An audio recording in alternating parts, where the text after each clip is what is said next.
Got 2008 6.4 Powerstroke here, blowing fuse number 74. And fuse number 74,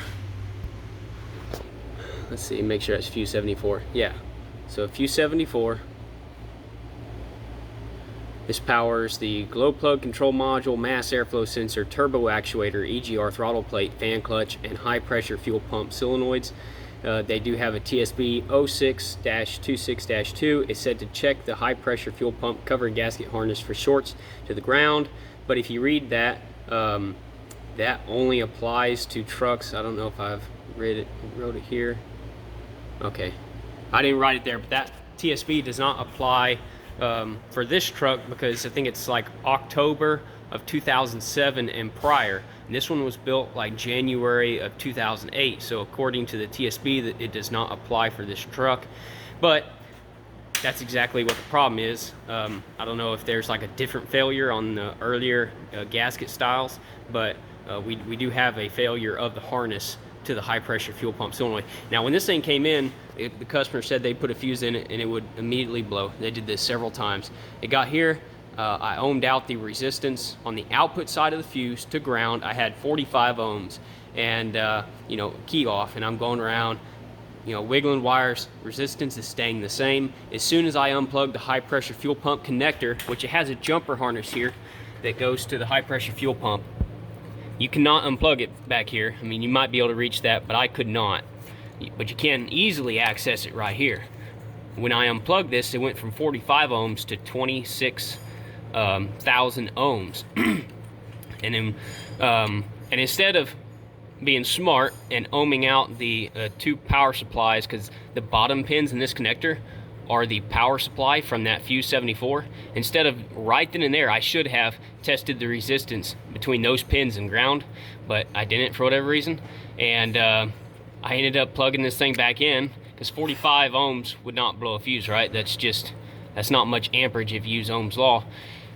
And anyways, I thought it was getting back feed from the ECM with this plugged in. So I put the fuse in there and it started up and ran just fine. And I could not get the thing to blow. I ended up sending my own fuse power to these two pins and driving it around for a week straight, going home every day with it, and would not blow the fuse. My plan is if I sent my own fused power to these two bottom pins with 7.5 amp fuses each, because these coils measured out like 3 ohms, so it'd be like 4 point something amps, so a 7.5 amp fuse would be perfect for that.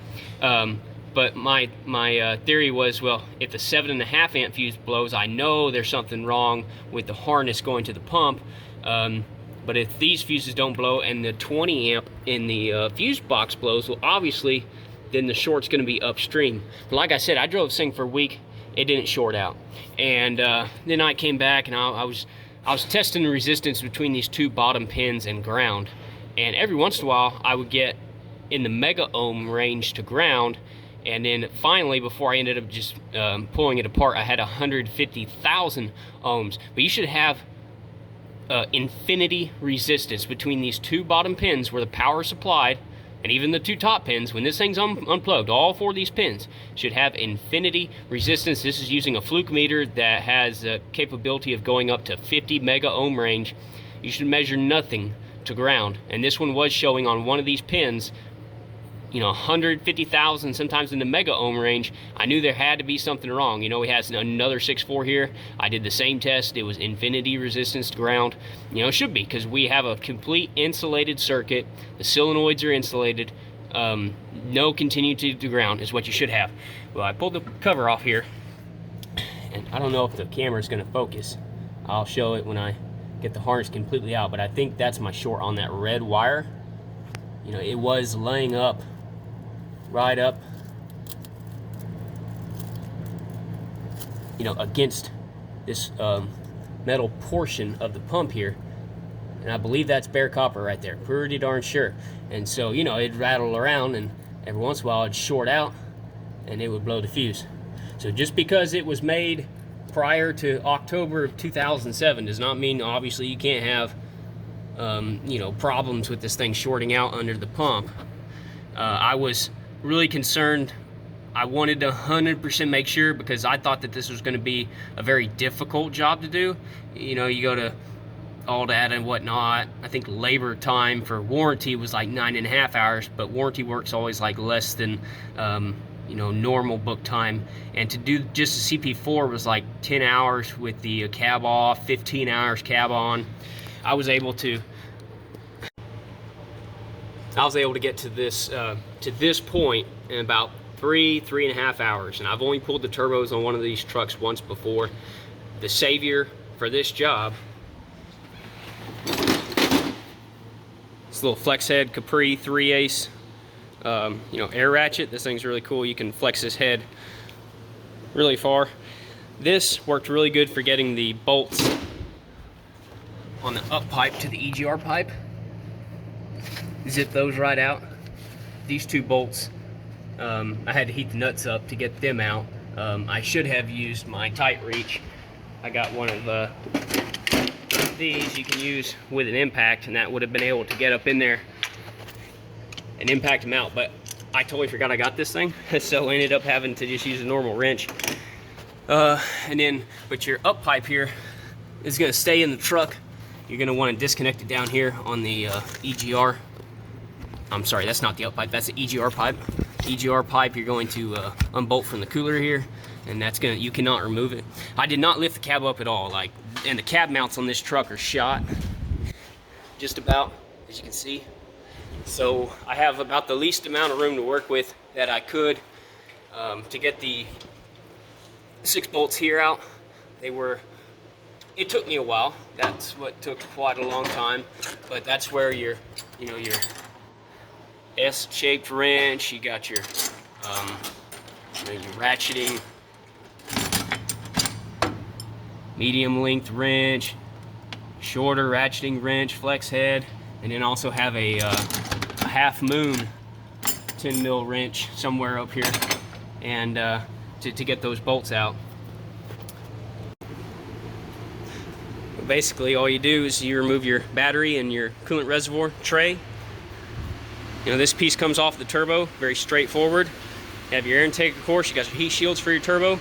You need to remove the turbo mounting bracket thing, so you're gonna need that seal. The turbos come out with an engine hoist very easily. You just wrap a chain around them. You gotta put 2 bolts in here. They do not come with bolts from the factory to hold these turbos together.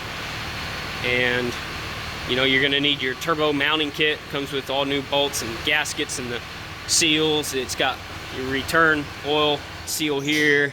You know, it's got an O-ring for the oil pipe here. And then of course you're gonna need your high pressure fuel pump cover gasket kit. It's going to come with the with that gasket with the harness integrated. It's going to come with this seal. It's going to come with new fuel lines to go to the cylinder heads. So very straightforward.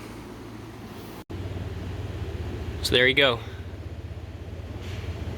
As you can see, bare copper on that wire where it was rubbing. Now I would highly recommend getting a new jumper harness. They do sell these things. My brother's seen them go out before. And I don't even know how you're going to get that unplugged if it's in the truck, because it does have this little red lock that slides down there. That would be very hard to change. Not that expensive, it's like another 60-70 bucks. So that's it.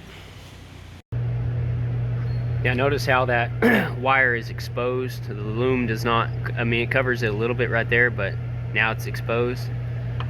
The new one, the loom goes all the way up to the connector. Now I don't know if it like shrinks over time due to the heat and the oil and the engine, but you can see the length of the loom on the new one is longer than the old one, so that's good.